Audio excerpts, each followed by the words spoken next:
ভারতের বিপক্ষে test series চলাকালে টেস্ট ও টি-20 ফরম্যাট থেকে ইতি টানার ইঙ্গিত দিয়েছিলেন সাকিব আল হাসান। ঘরের মাটিতে আসন্ন দক্ষিণ আফ্রিকার বিপক্ষে টেস্ট সিরিজে খেলে লাল বলের ক্রিকেটকে বিদায় জানাতে চান দেশের ক্রিকেটের সবচেয়ে বড় এই তারকা। তবে নিরাপত্তার প্রশ্নে সাকিবের দেশে ফেরা নিয়ে দেখা দিয়েছে অনিশ্চয়তা।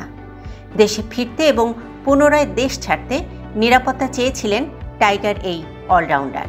তার দেশে ফিরে অবসর নেয়া ইস্যুতে ইতিবাচক কথা জানিয়েছেন বাংলাদেশ ক্রিকেট বোর্ডের সভাপতি ফারুক আহমেদ। আজ সোমবার মিরপুরে মিটিং শেষে গণমাধ্যমের মুখোমুখি হন ফারুক আহমেদ।